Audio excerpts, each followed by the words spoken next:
Hello నమస్తే నేను Ashok. PPP public private partnership ఆంధ్రప్రదేశ్లో మెడికల్ కాలేజీల దగ్గర నుంచి రోడ్ల వరకు, ఆంధ్రప్రదేశ్లో ప్రైవేట్ కంపెనీల దగ్గర నుంచి చాలా అంశాల వరకు వీటన్నిటిని కూడా పీపీపీ విధానంలోనే మేము ముందుకు తీసుకెళ్తామని చెప్పేసి కూటమి సర్కార్ ఘంటాపదంగా చెప్తూ ఉంది. దానికి సంబంధించి ఇప్పటికే కార్యాచరణ కూడా మనం చూస్తున్నాము. జగన్మోహన్ రెడ్డి అధికారంలో ఉన్నప్పుడు తెచ్చినటువంటి 17 మెడికల్ కాలేజీలకు సంబంధించిన అంశాలన్నింటినీ కూడా పీపీపీ పద్ధతిలోనే మేము అభివృద్ధి చేస్తాము, ఏడాదిన్నరలోని మెడికల్ కాలేజీలన్నింటినీ కూడా కంప్లీట్ చేస్తామని చెప్పేసి ఇటు కూటమి సర్కార్ చెప్తూ ఉంటే దాన్ని ఎలాగైనా ఆపడానికి, దాన్ని ఎలాగైనా అడ్డు పెట్టడానికి జగన్మోహన్ రెడ్డి విశ్వ ప్రయత్నాలు చేస్తున్నారు. ఇప్పటికే కోటి సంతకాల పేరుతో ఆయన గవర్నర్ని కలిశారు. ఆ తర్వాత న్యాయస్థానం తలుపు తడతానని చెప్పేసి కూడా జగన్మోహన్ రెడ్డి చెప్తున్నాడు. ఇటు ప్రతిపక్ష పార్టీగా జగన్మోహన్ రెడ్డి కావచ్చు, వైసీపీ కావచ్చు, తాము చేయాల్సినటువంటి పోరాటం చేస్తున్నప్పటికీ కూడా ప్రభుత్వం మాత్రం ఎక్కడా కూడా ఈ అంశానికి సంబంధించి వెనక్కి తగ్గట్లేదు, వెనకడుగు వేయట్లేదు. వీటన్నిటినీ కూడా పీపీపీ చేసి అంటే ప్రైవేటీకరణ చేసి తీరుతాము, ప్రైవేటీకరణలోనే మెడికల్ కాలేజీని అభివృద్ధి చేస్తామని చెప్పేసి కూటమి సర్కారు గట్టిగానే చెప్తుంది. అయితే ఇప్పుడు ఇదే అంశానికి సంబంధించి ఇటీవల 6 మెడికల్ కాలేజీలకు సంబంధించి కూడా టెండర్లు పిలుస్తూ వచ్చింది కూటమి సర్కార్. అయితే దీంట్లో ఒక టెండర్ మాత్రం పార్టిసిపేట్ చేస్తూ వచ్చారు. ఆదోనికి సంబంధించిన మెడికల్ కాలేజీని కిమ్స్ ఆసుపత్రికి సంబంధించిన యాజమాన్యం తీసుకోబోతుంది. దాన్ని ప్రైవేటీకరణకు సంబంధించి పీపీపీ పద్ధతిలో దాన్ని అభివృద్ధి చేస్తాము, కిమ్స్ యాజమాన్యము అలాగే రాష్ట్ర ప్రభుత్వం కలిసి ఆదోని మెడికల్ కాలేజీని డెవలప్మెంట్ చేస్తామని చెప్పేసి ఇటీవల పత్రికల్లో కొన్ని వార్తా కథనాలు వెలువడుతూ వచ్చాయి. అయితే ఈరోజు దానికి సంబంధించి కిమ్స్ యాజమాన్యము ఒక ప్రకటన రిలీజ్ చేస్తూ వచ్చింది. గత కొంతకాలంగా అంటే మెడికల్ కాలేజీలకు సంబంధించిన పెద్ద ఎత్తున వివాదం నడుస్తున్నటువంటి నేపథ్యంలో ఇటీవల ఆదోని మెడికల్ కాలేజీని మేము పీపీపీ పద్ధతిలో సాధించుకున్నామని చెప్పేసి ఏదైతే వార్తలు వస్తున్నాయో అవన్నీ కూడా అవాస్తవం, అబద్ధం అంటూ కూడా కిమ్స్ హాస్పిటల్కి సంబంధించిన యాజమాన్యం కూడా చెప్తూ ఉంది. సో ఈ మెడికల్ కాలేజీలకు సంబంధించిన టెండర్లలో మేము ఎక్కడా కూడా పార్టిసిపేట్ చేయలేదు, ఆదోని మెడికల్ కాలేజీలకు సంబంధించిన టెండర్ని మేము కైవసం చేసుకోలేదు, ఇదంతా కూడా అబద్ధము, అలాంటి మెడికల్ కాలేజీలని తీసుకొని డెవలప్మెంట్ చేస్తామనేటువంటి ప్రచారం ఏదైతే ఉందో అలాంటి అంశాల్లోకి కిమ్స్ యాజమాన్యం వెళ్ళదు అంటూ కూడా ఈరోజు డైరెక్ట్గా కిమ్స్ యాజమాన్యం దగ్గర నుంచి ఒక అఫీషియల్ నోటు కూడా వస్తూ వచ్చింది. ఇప్పుడు అది కూటమి ప్రభుత్వానికి, అలాగే కూటమి తీసుకున్నటువంటి నిర్ణయాలకి, అలాగే కూటమి తీసుకున్నటువంటి ప్రైవేటీకరణకు సంబంధించిన అంశానికి కూడా ఒక పెద్ద మచ్చగా కనిపిస్తుంది. ఎందుకంటే ఈ మెడికల్ కాలేజీల ప్రైవేటీకరణ మీద ఇటు రాష్ట్ర ప్రజల్లోనూ అలాగే చాలా అంశాల్లో కూడా నెగిటివిటీ ఉన్నప్పటికీ దాన్ని మాత్రము వెనక్కి తగ్గినటువంటి పరిస్థితి కూడా ఇటు కూటమి దగ్గరనే కనిపిస్తుంది.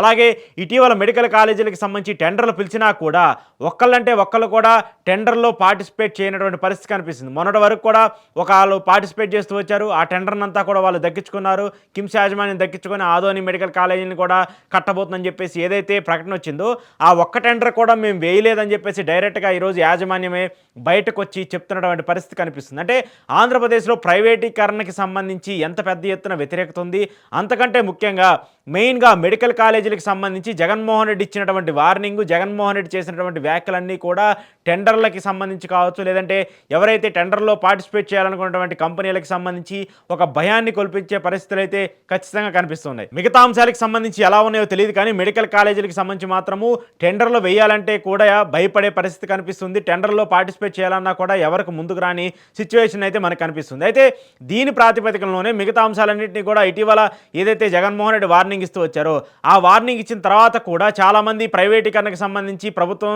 రావట్లేదు, వీళ్ళందరినీ కూడా జగన్మోహన్ రెడ్డి బెదిరిస్తూ ఉన్నాడు, జగన్మోహన్ రెడ్డిని చూసి మీరు భయపడాల్సిన అవసరం లేదు, రాష్ట్ర ప్రభుత్వం నుంచి పూర్తి స్థాయిలో మేము మీకు భద్రత ఇస్తాము, అలాగే గతంలో ఇస్తామన్నటువంటి ఇన్సెంటివ్స్ కంటే ఇంకా ఎక్కువ ఇన్సెంటివ్స్ ఇస్తాము, మీరందరూ కూడా ఈ మెడికల్ కాలేజీని ప్రైవేటీకరణ చేసేసి దానిలో భాగంగానే పీపీపీలో భాగంగానే ఏడాదిన్నరలో వీటిని పూర్తి చేయండి అంటూ కూడా ప్రభుత్వం ఎంత గట్టిగా చెప్తున్నప్పటికీ కూడా వాళ్ళు మాత్రం రావట్లేదు, వాళ్ళు మాత్రం ఇటువైపు కనీసం తొంగి చూడటువంటి పరిస్థితి కూడా కనిపిస్తుంది. సో జగన్మోహన్ రెడ్డి వార్నింగ్ ఫలించింది.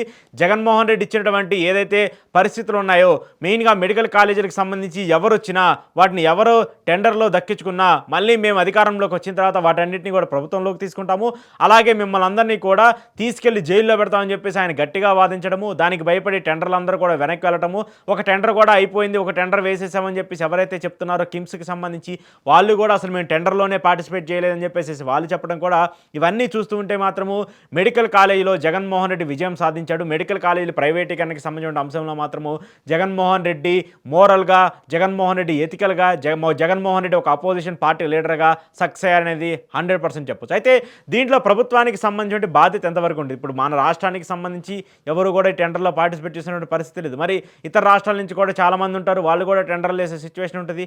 మరి వాళ్ళకేమన్నా కూడా టెండర్లు వేస్తే ఈ కాలేజీలను వాళ్ళకి అప్పగిస్తారనేటువంటి పరిస్థితులు కూడా ఉత్పన్నమవుతామంటూ కూడా చెప్తూ వస్తున్నారు. సో ఈ అంశాలన్నింటినీ చూస్తూ ఉన్నప్పుడు కూటమి సర్కార్ తీసుకున్నటువంటి నిర్ణయానికి సంబంధించి ఒక దెబ్బ తగిలినప్పటికీ కూడా వాళ్ళు మాత్రం దీంట్లో వెనకడుగు వేయట్లేదు. ఖచ్చితంగా మెడికల్ కాలేజీని ప్రైవేటీకరణ చేసి తీరుతామని చెప్పేసి కూడా చెప్తున్నారు. ఇక మరోపక్క రోడ్లకు సంబంధించి కావచ్చు, అలా మిగతా ఇతర డెవలప్మెంట్ వర్క్స్ అన్నింటినీ కూడా పీపీపీ పద్ధతిలోనే ముందుకు వెళ్తామని చెప్పేసి చంద్రబాబు నాయుడు చెప్తున్నారు.